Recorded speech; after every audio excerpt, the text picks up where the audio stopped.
Hi, this is Shadi, and today we will be discussing Western boxing, pugilism, savate, and their throws. So anyone familiar with a little bit of martial arts history, you would know that these Western style striking arts such as savate and the boxing had a lot more grappling in the past. For example, boxing and the Queensberry rules that happened progressively removed a lot of the grappling and a lot of the stuff that used to happen in the past, made the sport more specialized and more safe. Savate, same thing. Any discipline today is going through some rule change and becoming specialized in something. Brazilian Jiu-Jitsu, striking, karate, etc. So what we will do today is go through Kojiro Sakurada's book of 1904 that's discussing Western boxing. Of course, the link of the National Diet Library book will be in the description below. And of course, thank you Eric Shehan for shedding light on these little gems. And of course, as a judoka, what I will be doing is actually comparing it with the judo and some wrestling footage, gi and no gi. So the first which is the obvious one, is going to be your classical O Soto Otoshi, which you will see it in the Gracie self-defense, in karate, and a lot of disciplines, but here you can see it also in Western boxing. You hook the head, you plant your foot down behind them and overwhelm the upper body with your arm, and of course tilting the head backwards, and thus getting the throw. You can see on the left side the axis on the jawline, which explains that you have to tilt the head backwards, which will greatly affect their balance backwards, and from there the leg that's doing the tripping and it's planted firmly, and thus you get the takedown. So it is not sleeve lapel obviously, but the way you actually take the head down is somewhat similar to an iriminage in Aikido. So iriminage is an entering throw where you actually go in with the arm across the face, not on the neck, which is a big misconception, and you actually take them down. So O Soto Otoshi is where you actually plant your foot down and overwhelm the upper body forward, making them lean backwards and fall down. So it's different than an O Sotogari. This is an O Sotogari where you actually reap away the leg backwards and upwards, not so much planting your foot down, like quote tripping them.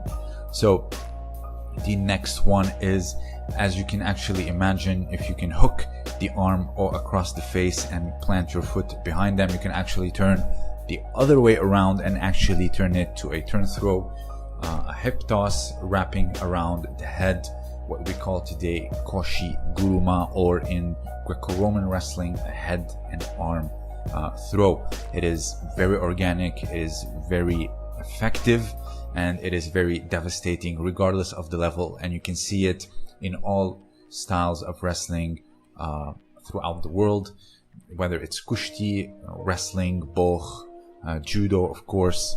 You can see this throw as effective as it is from the beginner level to the highest level, even in the octagon and MMA, Ronda Rousey in particular.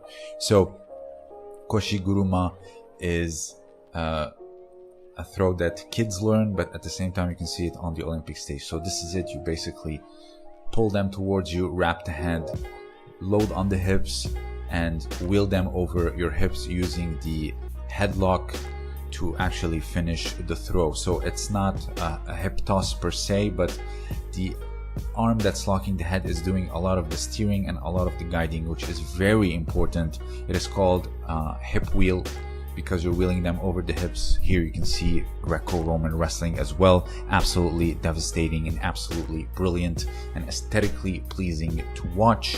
So the next one, which is the final one, being your classical, fireman's carry, or kata guruma, shoulder wheel, a teiwaza, a hand technique, one of the most brilliant techniques of jiu-jitsu. You can find it also in sumo. You can find it, of course, in folk style, freestyle wrestling, but in today's judo, the Olympic judo, it is unfortunately a lost technique. There's a sleeve variation. Not many can actually get that big lift, while others resort to more of a side sacrificing technique, calling it Yoko Stemi, Yoko Otoshi, which are very valid arguments because you are sacrificing yourself to the side and dropping them, and not so much picking them up and dumping them. So in Kodokan Shiai, however, in the Kodokan, you can actually grab the legs, and there's also the Yuko. So Kata Guruma, let's take a look at the basic form and of course see it in competition. So Kata Guruma, shoulder wheel. Let's see the basic form.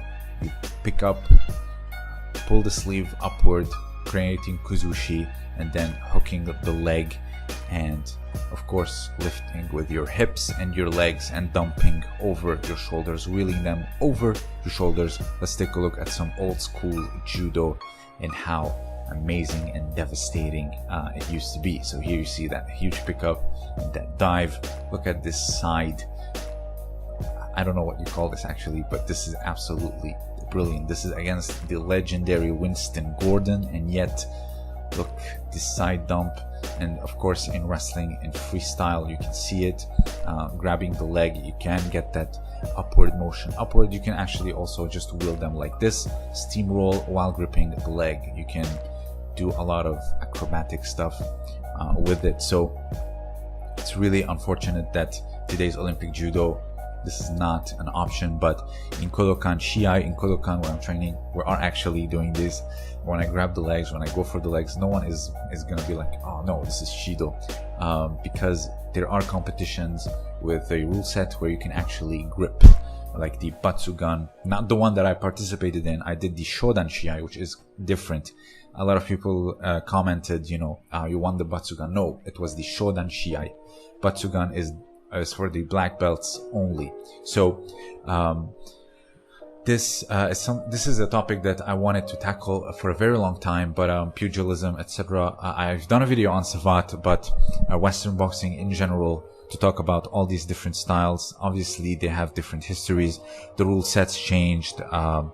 Every Western style of boxing has its rule change history or story, but to put them all in one video, and as Sakurada called it, Western boxing, so Savat, pugilism, etc., I would imagine they all had these throws when they grappled back in the past. So I'll link my Savat video towards the end. I'm sure it should appear on the screen right now. And thank you all for listening. This has been 3 years of Shadi now, and I'm very thankful for all your support throughout the years. Also, consider supporting me on Patreon. I have exclusive content for the patrons only, like full podcasts and exclusive videos there for the patrons. But of course, my main content will always be on the main channel, so you don't need to feel obliged. However, your support would mean greatly. This was Shadi, and thank you for listening.